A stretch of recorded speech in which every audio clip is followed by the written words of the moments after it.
T as in Tao. Coming to you live from the top of a mountain, it's the Tao Eternal.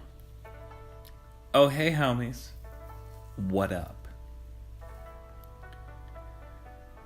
There it is, the burning red face of victory. Oh my goodness. I just wanted to share my joy with you. Like, this is really probably the whole point. Like, I know people play games for different reasons. Some people like to complete every aspect. Some people love the art. Some people love the story and being a part of that. But whatever it is that draws you to a game, for me, it's about the joy, right? I like building towards something and accomplishing it. And we're in season 2. And last season, I didn't get as far in the climb as I wanted to. And now, I'm in Champions League, which is great. And there's still so much more to be done. If I want to emulate all of the masters of this game, I'm nowhere near them. But I'm really happy. And for the first time in doing this video series, I can now comfortably say, let's look at some of my top replays. I just hit champion, and I wanted to go through a few videos and look at some examples of things I'm doing that are working, some terrible misplays and some lapses of judgment, because they're in there. And maybe we can grow a little understanding together, because really, going over your own work, it helps so much in understanding how you can be better moving forward. So let's do it together. All right, so I got a little cheat sheet here. Should we do it? Yeah, let's do it in order. Okay. Mostly wins. First, we're gonna check out this matchup. All right, so it is your boy, the Tao Eternal, versus Vladimir? With an interesting spelling. I am using, for all of these matches, Bash Bros as my leader. We've talked about it. I've made a point to talk about it because I think it's incredible. I was initially using them as a card in the deck, and for a while I was running Stoneform Leader, which I still think is really, really cool. But the reason why I was running it mostly was so that I could throw invulnerability on Bash Bros and on my Stonecutters and use that as a combo to take down towers, because it's incredibly effective. If you don't control the damage of a Stonecutter and or some Bash Bros on your tower, they can take it down really quick. And I was using this combo seemingly to great effect. I've since dropped the Stone form. I don't think it's as good as it was last season. It's still a cool card, but I'm starting to feel like more than just the invulnerability, the healing was really what made it so awesome. And the healing is just terrible now. It's non-existent. I know that they say, oh, well, you can use it on like low health guys, but come on. You don't need to heal skulls. You need to heal tanks. You need to heal assassins. Just saying. So yeah, there'll be a lot of bros play. You can check out when and where that's working. Vlad, he's playing my favorite, the Sniper. He can shoot a country mile. Let's check it out. So I have a Siphon to start, so I guarantee I'm going to play it, and I think I'll probably play it bottom left corner away from both towers. Boop, there it goes. If I had a hammer in my hand, I know I have one in my deck, I would throw it on his well instantly. I still really like that play. Boom, there it comes. And notice that. So, a lot of people lately, I don't see them automatically hammering wells. And I think it's just, maybe it's a preference thing. I think it's a really good play because when I hammered his well here, first off, I hit his well and his tower, and because he didn't place it entirely properly, I was able to do it. But then also, by playing my hammer, I'm now 5 mana back from him. That means that unless he goes into burning mana, he's gonna have to play again before me. And unless he drops something right at the mid-court right away and I can't defend it, something like a sniper, which is possible, I'm going to get to respond to his next play. So it's this really interesting thing of I destroy his well, which would give him a mana advantage, and I spend some mana so that he's going to have more sooner and forces him to play before me. So I think it's a really effective way to play with mana dynamics for you and your opponent. And I feel like it gives you an advantage. So if I see a well and I have a hammer, particularly if I can hit it and a tower, I do it every time as soon as possible. Not everyone does, but as you can see, looking at my well right now, Vladimir, as soon as he got a hammer, he dropped it on mine as well. So some people are still really into the play, but takes all kinds. I dropped some stewards up top just to rotate some cards. I'm still looking to force him to play. Since he played that hammer on me, I'm gonna have to drop something. He drops a golem up top. I get a crypt in front. I like that. That's going to distract the golem. It's going to give me the opportunity to let this sniper get some shots pretty cleanly. He'll still be well in the backcourt. He drops his sniper. His sniper has a lot more range, so I'm going to have to deal with it probably with the spell or dropping something on top of it. So I choose to drop the bros, make them invulnerable, and see if they can slash their way in. That's not going to work, so the hammer comes down, and boom, I've got a push going. My sniper's going to do some damage. I like dropping a crypt next to a sniper mid-range. If they got a hammer, it's going to take it out. But if they don't, that buys a little time for the sniper to do some damage. I feel like I have enough of an advantage here to drop the stonecutter, trying to get that sneaky tower, but it didn't quite work out. And I probably rushed that play a little bit. I didn't have to play that then. He's got zealots up top, which means I wouldn't have played anything, but now that he's got a Grail Knight, I got to play something to respond. I drop a Gremlin, I'm going to get great value in that response. He does the same thing that I did, drops a Crypt with a Sniper, which takes me a little longer to get to his Sniper, and he takes most of my tower health. I'm setting up my combo right here. I've got my bros, they're invulnerable. Didn't even really need to use their invulnerability to get that. So I might have spent too much mana up top, and I could have just redirected that in the bot lane, but I did what I did. Now, he drops that hammer. I don't remember exactly what's going to happen throughout each of these. I'm just kind of commentating on top of what I'm seeing of my play. When I see him drop that hammer, I know that he can... There's no way he has any more than 5 mana. And if I can recall correctly, he had played something else in response to the push. So I know he's basically got no mana. In this position, it's really, really safe for me to drop a well and start getting mana advantage. Now, I could look at this situation and say, he's got no mana, I can drop my sniper, I can drop my stonecutter, I can start pushing into that bottom tower. And I might do that. It's very possible. I'll get a crypt there. But I think it's probably more likely that I will have seen that he played that hammer, and I have plenty of time to drop my well. He'll be getting his mana back, and he will be forced to play something before me. Or we'll play at the same time, but I'll have more mana, and I'll retain my advantage. Let's see what happens. Watch, I'm just going to drop a huge push, just like a boss.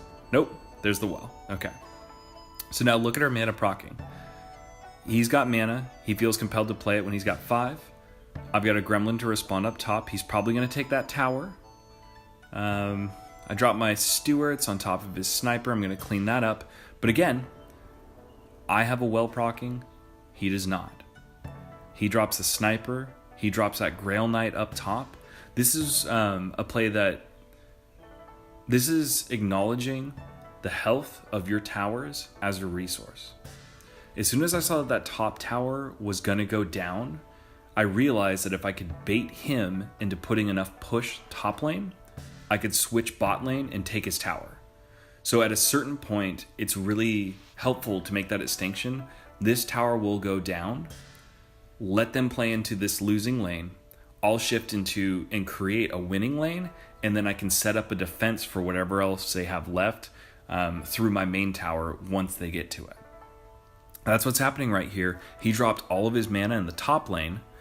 I've got my guys attacking in the bottom lane. He has 1 mana in his pool, cannot respond to my push, which is a Sniper and a Stonecutter, which together can crush a tower real quick. And by the time any of his guys get to my main tower, I will have plenty of mana and that gremlin in my hand to stop any push he's got going. I drop a crypt just to add a little extra security. My stonecutter ends up shifting onto his crypt, which is kind of interesting. And his sniper gets to shoot my crypt a little bit. So my push, which seemed pretty good, actually ended up getting cleaned up pretty easily. Everything kind of resets.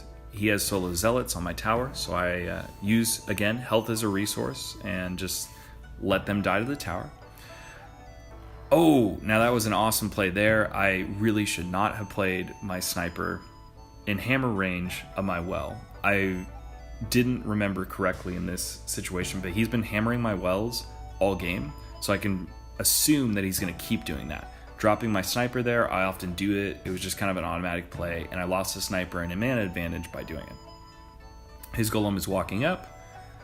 I drop a cutter. Oh, now this, again, this is another example of using the health of a tower as a resource.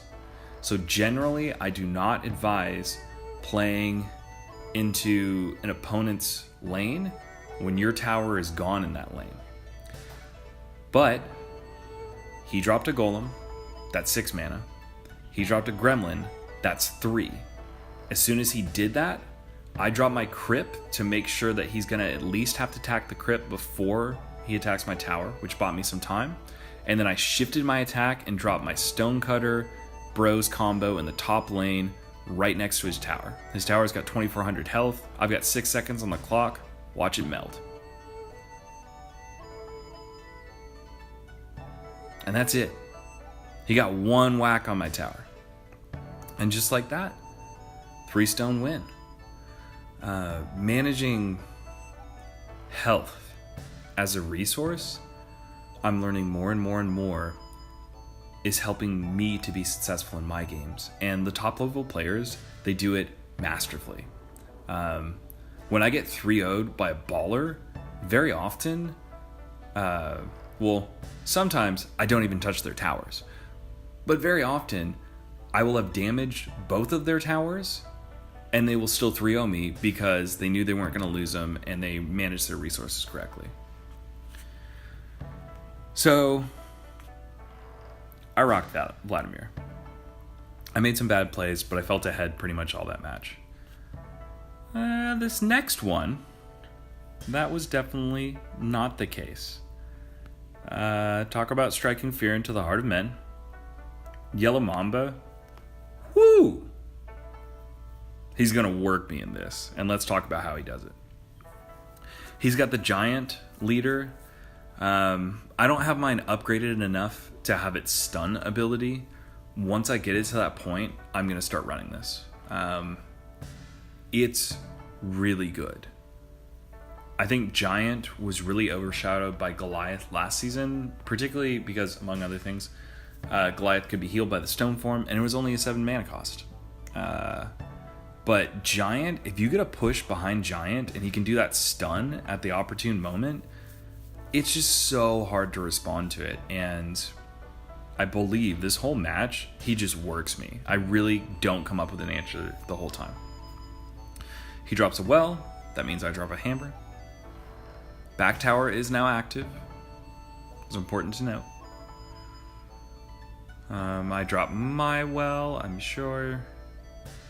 And again, part of me putting out the well is just encouraging him to play something. Now, this is part of the danger of playing the well.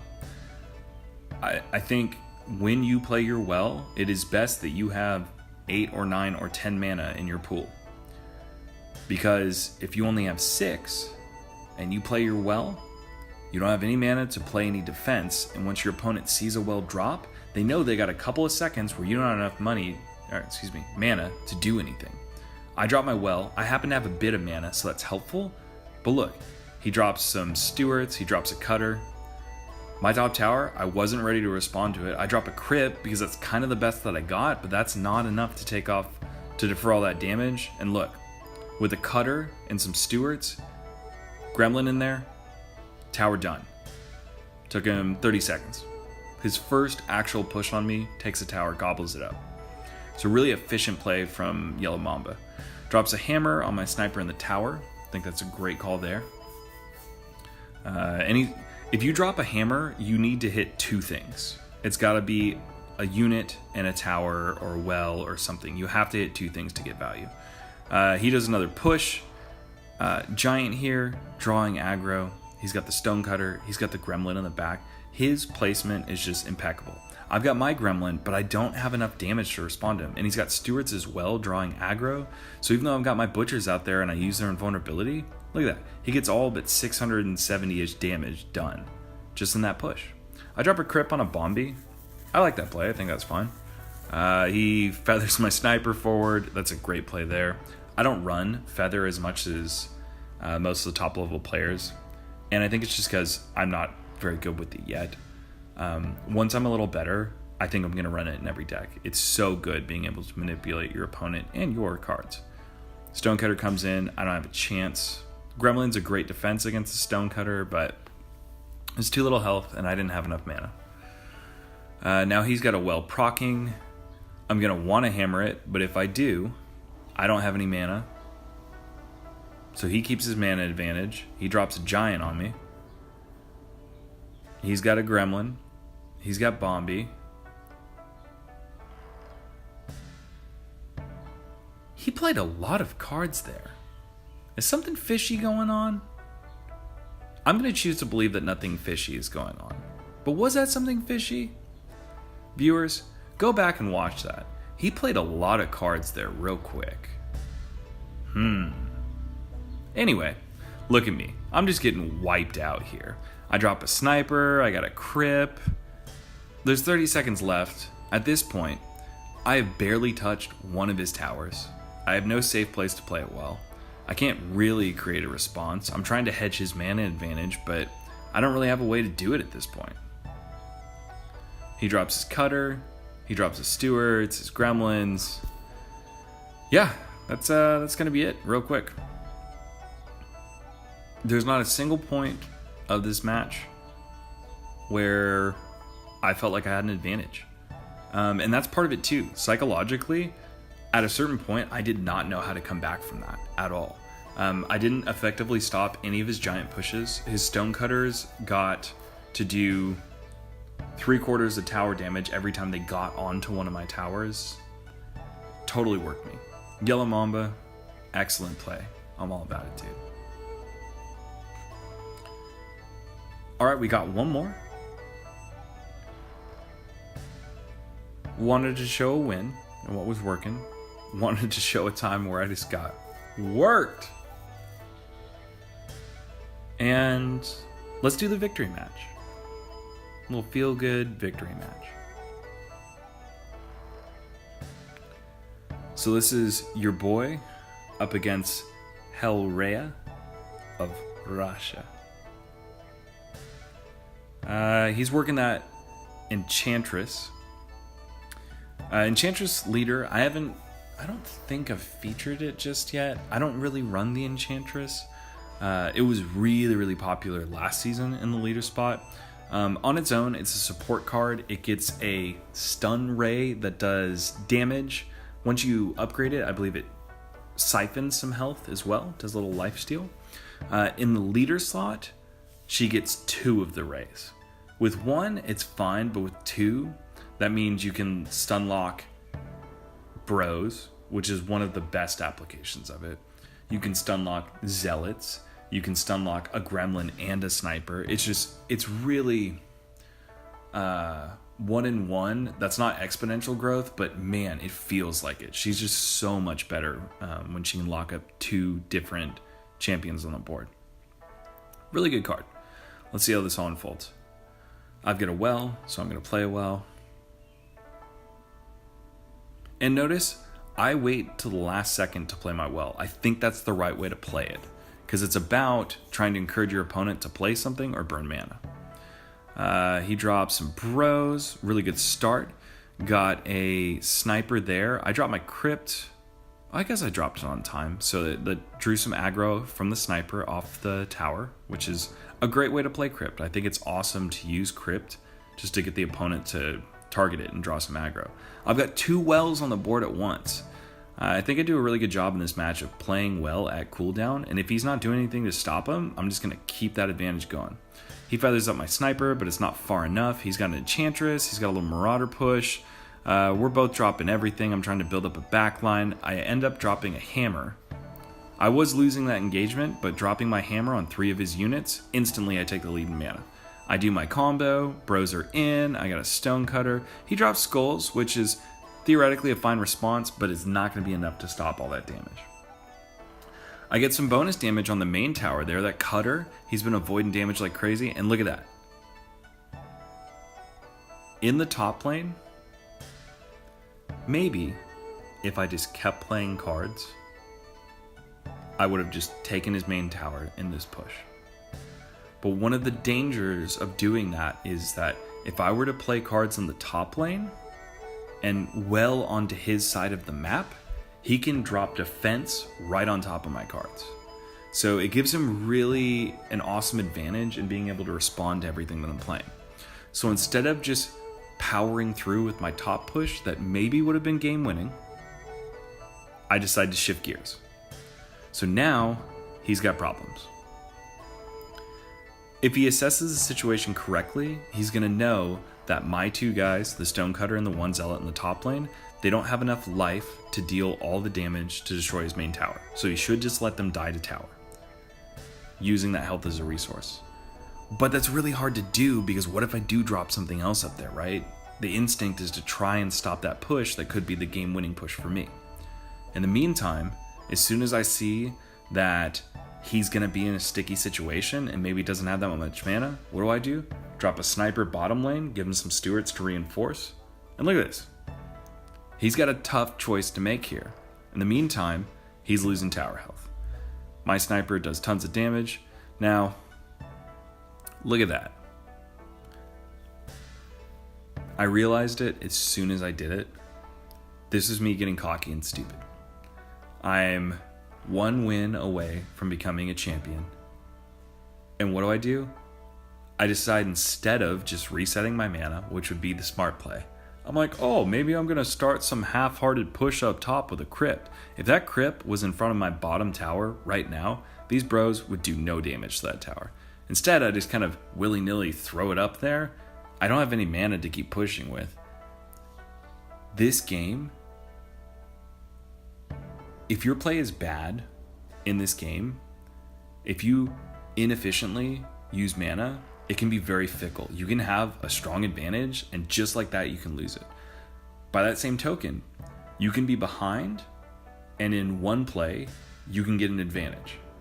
So you're never out of it, but when you're ahead, I think it's almost even more important to make really good choices with your mana. Because if you have a mana advantage and you drop an extra card that you don't need, and it gets destroyed inefficiently for you, all the advantage you built, maybe over the course of the whole game, evaporates just like that. Anyway, I got a useless crypt up top. It's doing nothing. I have no mana to stop these bros. I drop a gremlin, which I think is always a strong response, but I lose half a tower health, really for no reason. If that crypt was in front of the tower, none of that damage would have been done. He drops a sniper to counter my gremlin. That's fine. I realized that I made a bad play up top, and now I'm just kind of letting my mana build back up, waiting to respond to the sniper. Probably drop hammer. That's fine.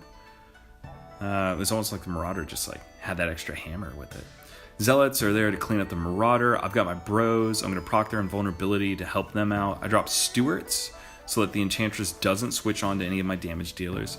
Now I got a crypt going. I've got a push going. I've got plenty of blocking for my bro. Gremlin's a good response to all of this push. My sniper, he doesn't aggro onto the gremlin, gets cleaned up by the skulls. Again, I had an advantage, and it's fairly quickly slipping away if I'm not careful with how I'm playing my mana. I've got some zealots and a gremlin. I dropped stewards. That was a questionable play as well. That's not stewards on top of a gremlin and zealots. That's not necessarily a winning push, and he cleaned it all up with one marauder. So that was really an efficient play for me there. I get a sniper to try and help work the backline. He drops a feather on me, but it doesn't get the sniper close enough to end up dead. That hammer saves me. That turns it all around.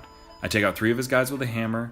I help to defend my tower. I drop my leader ability, get some invulnerability. I got this in the bag. Woo!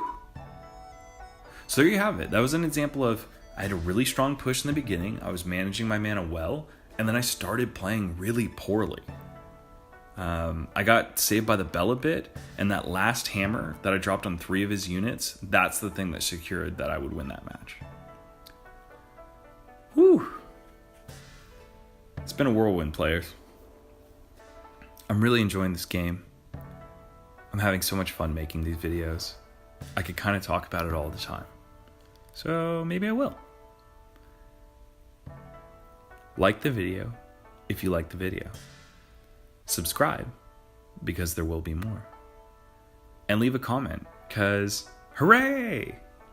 Let me know what it was like for you to become a champion. Let me know what it was like for you to hit level 5.